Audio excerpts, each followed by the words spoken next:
ನಮಸ್ತೆ ಸ್ನೇಹಿತರೆ, ತಮ್ಮೆಲ್ಲರಿಗೂ ಕೂಡ ಈ ಒಂದು ಪುಣ್ಯಕ್ಷೇತ್ರಕ್ಕೆ ಸ್ವಾಗತ. ಸ್ನೇಹಿತರೆ, ಇವತ್ತು ನಾನು ಕಬ್ಬಾಳಮ್ಮರ ಸನ್ನಿಧಾನದಲ್ಲಿ ಇದ್ದೀನಿ. ಸೊ ಕಬ್ಬಾಳಮ್ಮ ಸನ್ನಿಧಾನ ಅಂದ ತಕ್ಷಣ ಎಲ್ಲರಿಗೂ ಕೂಡ ಗೋಚರ ಆಗ್ತಕ್ಕಂಥದ್ದು ಕಬ್ಬಾಳು ಅನ್ನೋ ಒಂದು ಪುಣ್ಯಕ್ಷೇತ್ರ ನೆನಪಾಗುತ್ತೆ. ಆದರೆ ಇವತ್ತು ನಾನು ಇರ್ತಕ್ಕಂಥ ಒಂದು ಪುಣ್ಯಕ್ಷೇತ್ರ ಯಾವ ಊರಿನಲ್ಲಿದೆ ಅಂತ ಹೇಳಿದ್ರೆ, ಚನ್ನಪಟ್ಟಣದ ಪಕ್ಕದಲ್ಲಿ ಒಂದು 3-4 ಕಿಲೋಮೀಟರ್ ಅಂತರದಲ್ಲಿರ್ತಕ್ಕಂಥದ್ದು. ಆ ಗ್ರಾಮದ ಹೆಸರು ಏನಂತ ಹೇಳಿದ್ರೆ ಸಂತೆಮಗೇನಹಳ್ಳಿ ಅಂತ ಹೇಳಿ. ಈ ಸಂತೆಮಗೇನಹಳ್ಳಿ ಚನ್ನಪಟ್ಟಣದಿಂದ ಒಂದು 3-4 ಕಿಲೋಮೀಟ್ರು ಅಂತರದಲ್ಲಿದೆ. ಇದು ಯಾರು ಬೇಕಾದ್ರೂ ಅಲ್ಲಿಂದ ಮೇನ್ ರೋಡಿಂದ ಹೋಗ್ಬೋದು. ಸ್ನೇಹಿತರೆ, ಈ ಒಂದು ಪುಣ್ಯಕ್ಷೇತ್ರನ ನಾನು ಇದೇ ಮೊದಲನೇ ಬಾರಿಗೆ ಭೇಟಿಯಾಗಿದ್ದು. ನನ್ನ ಸ್ನೇಹಿತರು ಕೂಡ ಯಾರೋ ಹೇಳಿದ ತಕ್ಷಣ ನಾನು ಅದನ್ನು ನೋಡಬೇಕಂತ ಹೋದೆ. ಸ್ನೇಹಿತರೆ, ಇಲ್ಲಿ ಯಾವುದೇ ರೀತಿ ವಿಗ್ರಹ ಇಲ್ಲ. ಇಲ್ಲಿ ಹುತ್ತ ಇರತಕ್ಕಂಥದ್ದು. ಹುತ್ತಕ್ಕೆ ಇಲ್ಲೆಲ್ಲ ಭಕ್ತಾದಿಗಳು ಬಂದು ಪೂಜೆ, ತಾವೇ ಸ್ವತಃ ಬಂದು ಪೂಜೆಯನ್ನು ಮಾಡ್ತಾರೆ. ನೀವು ನೋಡ್ತಿದ್ದೀರಾ ನೋಡಿ, ಸುಮಾರು 100 ವರ್ಷಗಳ ಇತಿಹಾಸವನ್ನು ಸಾರುತ್ತೆ ಈ ಒಂದು ಹುತ್ತ. ನೋಡ್ತಿದ್ರೆ ಯಾವುದು ಕೂಡ ಇದು ಕೃತಕವಾಗಿರ್ತಕ್ಕಂಥದ್ದಲ್ಲ, ಉದ್ಭವವಾಗಿರ್ತಕ್ಕಂಥ ಹುತ್ತ. ಇದಕ್ಕೆ ಕಬ್ಬಾಳಮ್ಮರ ಪ್ರತಿರೂಪ ಅಂತೇಳಿ ಪ್ರತಿಯೊಬ್ಬ ಭಕ್ತಾದಿಗಳು ಕೂಡ ಇಲ್ಲಿ ಪೂಜೆಯ ವಿಶೇಷಗಳನ್ನ ನಡೆಸ್ತಾ ಹೋಗ್ತಾರೆ.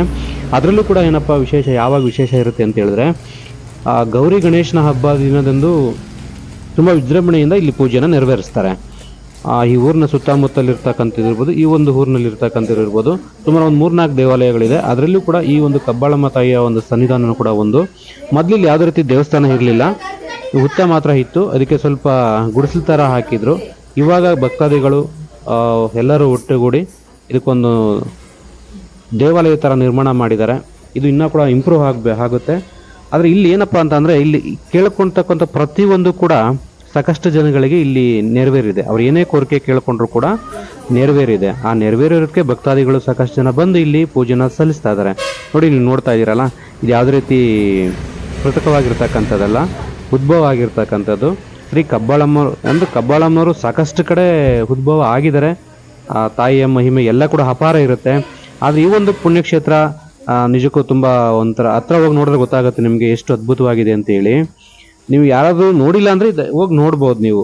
ಆ ಚನ್ನಪಟ್ಟಣದಿಂದ ಒಂದು 3-4 ಕಿಲೋಮೀಟರ್ ಅಂತರದಲ್ಲಿ ಇರ್ತಕ್ಕಂಥದ್ದು. ಸೊ ನಾನು ಕೂಡ ಮೊದಲನೇ ಬಾರಿಗೆ ಹೋಗಿದ್ದು. ಇಲ್ಲಿ ಮುಖ್ಯವಾಗಿ ಏನಪ್ಪ ಅಂದರೆ ಹೆಣ್ಮಕ್ಳುಗಳು ಜಾಸ್ತಿ ಇಲ್ಲಿ ಪೂಜೆನ ನೆರವೇರಿಸ್ತಾರೆ.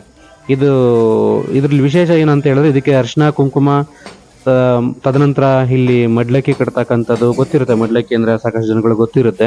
ಇದನ್ನೆಲ್ಲ ಕೊಟ್ಟು ಇಲ್ಲಿ ಪೂಜೆನ ನೆರವೇರಿಸ್ತಾರೆ.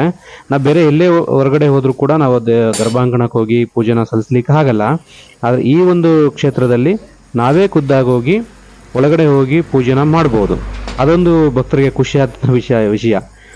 ತದನಂತರ ಏನಪ್ಪ ಅಂದರೆ, ಇಲ್ಲಿ ಇನ್ನೊಂದು ವಿಶೇಷ ಅಂತ ಅಂದರೆ, ಬೇರೆ ಎಲ್ಲೇ ಕೂಡ ಏನೇ ಮಾಡಿದ್ರೂ ಕೂಡ ಇಲ್ಲಿ ಯಾವುದೇ ರೀತಿಯ ಬಲಿಯನ್ನು ಈ ಒಂದು ಕ್ಷೇತ್ರದಲ್ಲಿ ಕೊಡಲ್ಲ. ಇಲ್ಲಿ ಈ ಒಂದು ದೇವಾಲಯದಲ್ಲಿ ಯಾರೇ ಬಂದರೂ ಕೂಡ ಒಳಗಡೆ ಹೋಗ್ಬೋದು. ಅದೊಂದು ಮತ್ತೆ ನನಗೆ ಇದಾಗುತ್ತೆ. ಯಾರೇ ಹೋಗಿ ಮುಟ್ಟಿ ಪೂಜೆ ಮಾಡ್ತಕ್ಕಂಥ ಒಂದು ಸನ್ನಿಧಾನ. ತದನಂತರ ಏನಪ್ಪ ಅಂತ ಹೇಳಿದ್ರೆ, ಇಲ್ಲಿ ನೋಡಿ ನೀವು ಸಾಕಷ್ಟು ಜನ ಎಲ್ಲ ಹೆಣ್ಮಕ್ಳುಗಳು ಇಲ್ಲಿ ಪ್ರದಕ್ಷಿಣೆ ಆಗ್ತಾ ಇದ್ದಾರೆ. ತಮಗಿರೋ ಕೋರಿಕೆಗಳನ್ನ ಕೇಳಿಕೊಂಡು ಪೂಜೆಯನ್ನು ನೆರವೇರಿಸಿ ತಾಯಿಲಿ ಮೊರೆ ಇಟ್ಟರೆ ಖಂಡಿತವಾಗ್ಲೂ ಇದು ಫಲಿಸುತ್ತೆ ಅನ್ನೋದು ಇಲ್ಲಿನ ಜನಗಳ, ಈ ಗ್ರಾಮಸ್ಥರ ಒಂದು ಅಭಿಪ್ರಾಯ. ಎಷ್ಟು ನಾವು ಭಕ್ತಿಯಿಂದ ಬೇಡ್ಕೊಂಡ್ರು ಕೂಡ ಅದನ್ನು ನೆರವೇರುತ್ತೆ ಅನ್ನೋ ಒಂದು ಆಶೆ ಎಲ್ಲರಿಗೂ ಇದೆ.